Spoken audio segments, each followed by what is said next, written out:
Muy bien, chicas, les voy a hacer una lectura completa de este poema, Combate, porque quiero que vean algunos detalles que también tienen que ver con cómo se puede pensar, escribir un poema, desde qué lugar uno intenta escribirlo, qué es lo que intenta decir, y muy esencial en la poesía, cómo lo intentamos decir.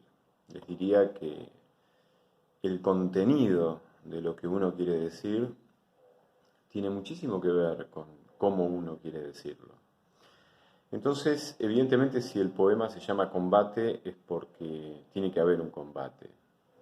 En la poesía, por supuesto que existe la metáfora,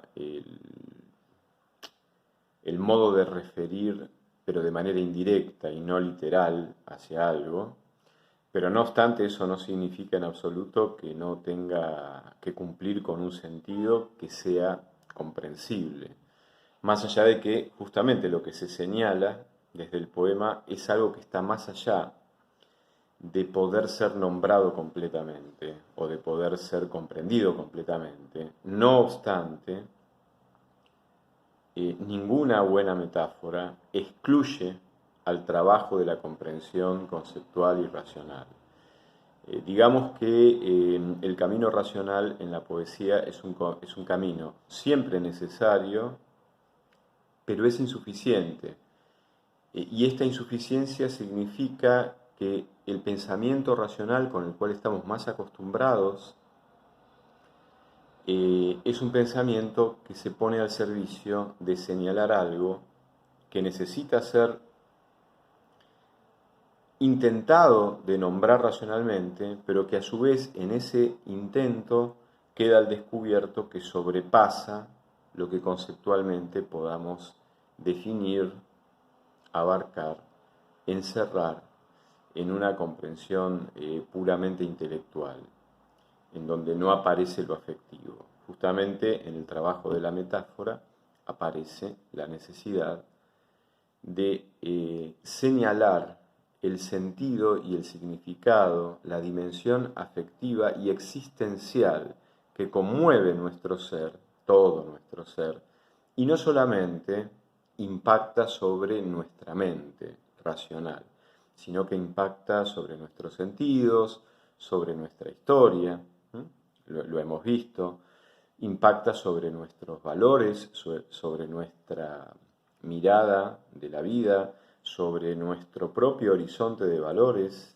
desde el cual interpretamos el bien, el mal, la belleza, lo que es correcto, lo que es humano, lo que es inhumano. Esto como algo previo que me parece que es muy importante decirlo. Entonces, por estas razones, si el título del poema es Combate, evidentemente acá se tiene que dar un combate. Vamos a ver que el combate, en principio, es doble. Es un combate del pensamiento contra sí mismo, que el pensamiento intenta dominar y resolver desde su propia interioridad, pero después es un combate entre el pensamiento y la experiencia vital, carnal, que tiene que ver con la vida. Decíamos que no es lo mismo pensar y comprender algo que vivir y atravesar la experiencia de encontrarnos con todo lo que somos, eh, con ese algo que experimentamos y que vivenciamos. No es lo mismo que simplemente entenderlo desde su definición, desde su concepto, desde su noción, que nos da el significado, pero que es un significado puramente intelectual. Entonces va a haber un doble combate. Ya habíamos dicho, y de paso se los voy leyendo para que vean que también cuando alguien escribe poesía lo dice internamente hasta que encuentra el ritmo y la musicalidad desde la cual quiere decir eso. Y eso también va a configurar el modo de decirlo y las palabras que uno elige y dónde corta un verso y dónde empieza el otro. Por ejemplo, yo les podría decir, La tentación brutal del pensamiento igual al ser de su pensar. Brotó en Parménides y 23 siglos después, su gloria colosal halló su lógica de Stuttgart y Berlín. Estamos haciendo alusión al pensamiento que está a su vez pensado como el poder que instaura la realidad y que la instaura de modo tal de que lo que vemos en la realidad, el juego de oposiciones, caliente-frío, alto-bajo, bueno-malo, bello-feo, ese juego de oposiciones que nosotros encontramos en nuestra experiencia, en realidad es una manifestación de cómo el pensamiento se relaciona consigo mismo a través de todas sus categorías y sobre todo de esas categorías que se oponen entre sí, dando lugar a este devenir, a este desarrollo escénico de la realidad, que no es más que la expresión del desarrollo del pensamiento que se piensa a sí mismo. Aquí en esta propuesta, evidentemente, el pensamiento funda la realidad y trata de explicar la realidad como si la realidad fuera el desarrollo visible de todos los procesos que el pensamiento tiene desde su movimiento interno, este movimiento que es dialéctico. Entonces, si bien esto ya toca cuestiones de la filosofía que son muy delicadas, esta es la idea. El poder del pensamiento es tal, desde esta visión, que el pensamiento es capaz de fundar todo lo que existe y de explicarse a sí mismo a través de los sucesos de la experiencia visible que constituyen la realidad de cada día. Esta es la propuesta, ¿no?, que tiene como referentes a Parménides y que luego tiene como gran referente a Hegel, quien nació en 1770 en Stuttgart y dio sus clases, sobre todo, no solamente en la Universidad de Tübingen, sino también en la Universidad de Berlín. Sigo. Allí ostentó lo opuesto y contrapuesto de todo lo que hay y habrá de haber, como los pujos del pensar universal que él mismo embiste contra sí, amándose en su sed de devenir completo y solo él. Esto que les decía, el pensamiento que se pone y se contrapone a sí mismo de modo tal de devenir a partir de este juego de oposiciones, de devenir, de ser más él mismo, pero de ser más él mismo y solo él. Solo hay pensamiento. Y la realidad es la expresión del devenir del propio pensamiento que se desarrolla en sus oposiciones internas hasta conquistarse a sí mismo en una identidad más completa. Y nada haber jamás fuera de sí, o sea, nada fuera del pensamiento. No hay nada que no sea pensamiento. Esta frase de Hegel en su obra La filosofía del derecho, todo lo que es real es racional y todo lo que es racional es real. El ser se identifica con el pensar, la realidad se identifica con el pensamiento. La tentación original de ser total. De esto hemos hablado. La helada santidad de aborrecer la diferencia y lo plural. El pensamiento se pone a sí mismo como lo único que existe, como una existencia total y perfecta, y no hay nada diferente a él, no hay nada plural que le sea externo. Todo lo que es un reflejo del gran poder de pensamiento, del pensamiento de pensarse a sí mismo en todas sus oposiciones y diálogos internos. Entonces, las propias oposiciones que el pensamiento tiene consigo mismo forman parte de este combate que el pensamiento libra contra sí mismo. pero es un combate que el pensamiento a priori, ya desde el inicio, cree que ya tiene controlado de manera victoriosa. El pensamiento combate consigo mismo, pero el desenlace de este combate es lo que está dicho acá, y de devenir completo y solo él, y nada haber jamás fuera de sí. O sea, este es un combate que el pensamiento sabe que lo va a ganar. Hasta que aparece otro combate, porque aparece algo nuevo que al pensamiento lo descoloca. Pero una vez tornasólese de muslos de mujer. Este tornasólose se tornasoló. Ustedes, si se fijan, el papel tornasol es un papel que va cambiando de color a medida que impacta el sol. Pero una vez se tornasólose,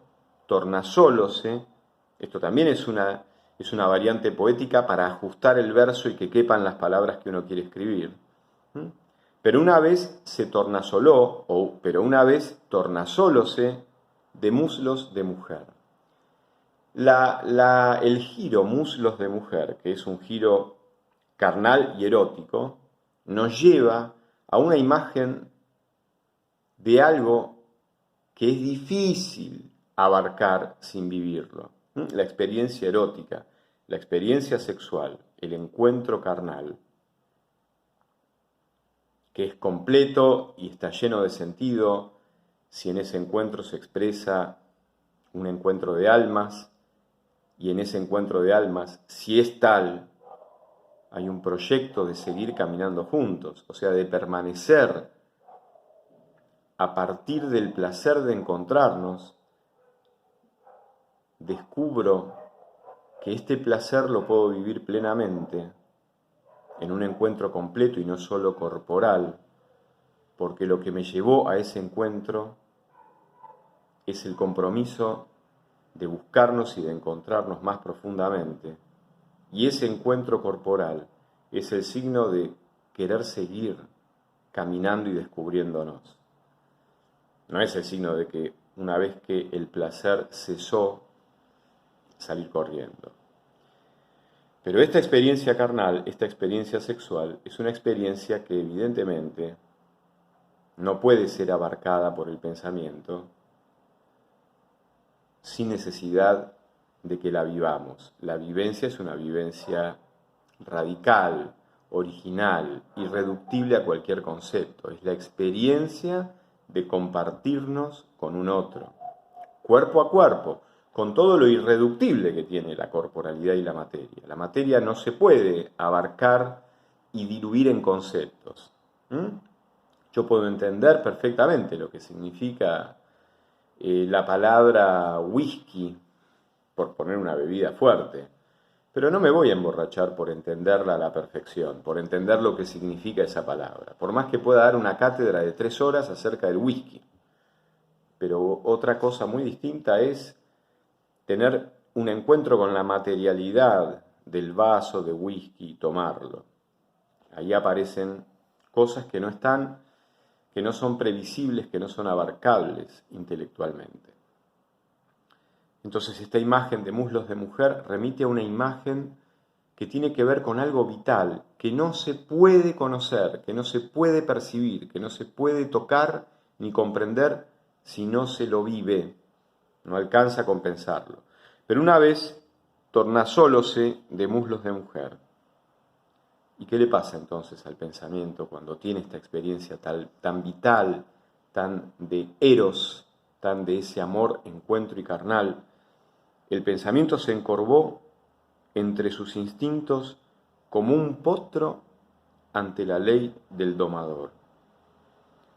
Su perlada dialéctica retiñó severa sus engarces de espejismos contrapuestos y secretos pasadizos. Todo esto, su perlada dialéctica retiñó como retiñen las campanas, retiñó severa sus engarces de espejismos contrapuestos y secretos pasadizos. todo el armazón mental que el pensamiento configura estratégicamente, creyendo que así puede abarcar toda la realidad y comprenderla, y hacerla una mera expresión suya, todo esto se encorvó, tembló, se empezó a romper, porque se encontró en un impacto con una experiencia que no se puede reducir al puro pensamiento. Es una experiencia de fondo, es una experiencia carnal, es una experiencia instintiva, donde es bueno e imprescindible que haya amor, pero ese amor incluye lo carnal, la pulsión, el instinto, el deseo. Eso que está más allá de ser conceptualizable. Podemos conceptualizarlo, pero no vamos a poder abarcarlo totalmente. Estalló de fundamentos últimos. Estalló todo. Refulgentes distinciones de prosa milimétrica, bruñidas, dispersáronse en retazos de rayón y noche contra el velo visceral de sus axiomas rotos. Sigue la explosión. Cuando hay algo que ya desborda las palabras, las explicaciones, los conceptos, los axiomas, las definiciones, los razonamientos, los argumentos, todo eso es necesario, pero ahora se muestra insuficiente. Estalla. No puedo dar cuenta en este encuentro visceral e instintivo con la vida solo a partir de conceptos, de lo que significó pasar por esa experiencia de tornasolarme de muslos de mujer, donde hay un encuentro, donde hay una complementariedad masculino-femenino, donde hay una reciprocidad varón-mujer, donde en ese encuentro se expresa el misterio de lo humano. Lo humano se despliega en varón y mujer. No alcanza el varón ni alcanza la mujer. Son los dos los que, en un encuentro concreto y pleno, expresan el misterio de nuestra condición humana. Todo el armazón mental, dialéctico, de definiciones y conceptos milimétricos y precisos, estalla, porque hemos dado con una experiencia visceral, instintiva, que no es que no se pueda intentar comprender racionalmente, pero que va a desbordar cualquier comprensión. Vivir algo siempre es mayor que solo pensarlo y comprenderlo desde un punto puramente intelectual. Estalló de fundamentos últimos, refulgentes distinciones de prosa milimétrica bruñidas, dispersáronse en retazos de rayón y noche, contra el velo visceral de sus axiomas rotos. Acá aparece un combate. Muchas veces se puede expresar un encuentro sexual intenso como una especie de combate porque hay una puja de instintos, pero que están al servicio de besos, de caricias, de un encuentro, no de la destrucción. Pero tiene la metáfora de un combate. Demostróse que la sola pureza probatoria no aferró de pensamientos lo que estremece el alma. Se ha demostrado que lo que estremece el alma está más allá del pensamiento. Demostróse, que tiene un tono más académico, demostróse que la sola pureza probatoria no aferró de pensamientos lo que estremece el alma. Los pensamientos no pudieron aferrar, no pudieron dominar, controlar lo que estremece el alma, lo que impacta acá. No pudieron los pensamientos reducir esa experiencia a puros pensamientos. Hay algo más que pensamiento. Presiente el alma que en el alba de su ser, de que amanece el ser entre los seres. Otra vez. Presiente el alma que en el alba de su ser, de pie amanece el ser entre sus seres. Presiente el alma que en el alba de su ser, el alba de su ser es el nacimiento, el alba es el alumbramiento primero del día, es el amanecer, es la primera claridad. Presiente el alma que en el alba de su ser, que en el nacimiento que en la primera luz que da a luz su ser, en ese instante donde el alma siente el inicio, la primera claridad de su ser y de su existencia, de pie amanece con ella el ser entre los seres. El ser no es ninguno de los seres somos nosotros, las sillas, los animalitos, los árboles, los autos, pero todos ellos son seres porque son. El ser, nunca vamos a ver al ser, vamos a ver a un ser, a este ser, a mí, a ustedes, pero el ser es lo que tienen en común todos los seres, porque todos los seres son. Pero el ser no es un ente, no es un ser existente que yo digo, ahí está el ser. No, ahí hay una silla, que por supuesto es un ser. Ahí hay un chico, ahí hay un auto, ahí hay un colegio, ahí hay una iglesia. Aquí estoy yo. Somos seres, somos entes, en el sentido de seres existentes. El ser no es ningún ente. El ser está detrás, como trasfondo, que uno piensa a través de los seres que son y que están frente a nosotros. Presiente el alma que en el alba de su ser de pie amanece el ser entre los seres. Presiente que en su dicha de espaciarse entre ellos, desata sus puertas y ventanas, y el tiempo es un adviento que clarea como un mar sereno. El tiempo de Adviento en la liturgia cristiana es el tiempo de espera de la Navidad. Es un tiempo de embarazo, porque en el Adviento estamos esperando la llegada del niño. Entonces acá el Adviento es como un embarazo, es como una espera. Estamos esperando que nazca algo. Y miren, el alma, porque sigue siendo el alma, la que presiente que en su dicha de espaciarse entre los seres, entre ellos, entre los seres, desata sus puertas y ventanas, y el tiempo es un adviento, es una espera, es un embarazo que clarea como un mar sereno. En él, en este mar sereno, que es el tiempo, que es un adviento, en él, desde su oleaje, sabré del tiempo de mirarme y recibir mi nombre como un niño recibe el primer beso de sus padres. Acá está esta estrofa ya mencionada.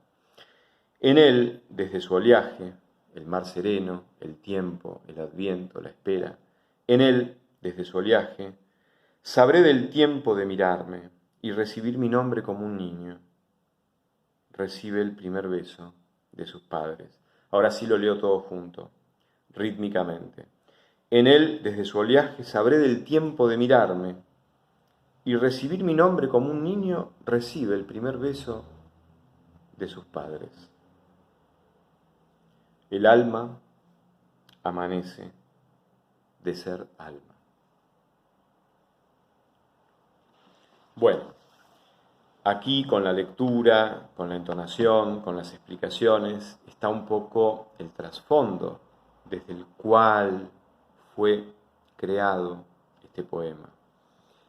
Ahora bien, chicas, no quiere decir que el poema signifique solo lo que yo les acabo de explicar. Yo les explico el trasfondo desde el cual el autor imaginó expresar esta experiencia. Y después, por supuesto, el poema dispara nuevos sentidos y nuevos significados cuando impacta con cada experiencia personal, como lo ha hecho y como lo hace en cada uno de quienes se encuentran con el poema, lo leen, lo reciben, se dejan decir en sus vidas algo de lo que el poema trae a sus vidas, para después, a partir de ese encuentro, de ese impacto, uno mismo empieza a engendrar su propia palabra, que nombra de una manera nueva cierta escena de su propia vida. Bueno, espero que esto también les sirva entrando en esta en esta trama de lo que significa el lenguaje poético. Bueno, nos vemos muy pronto y gracias.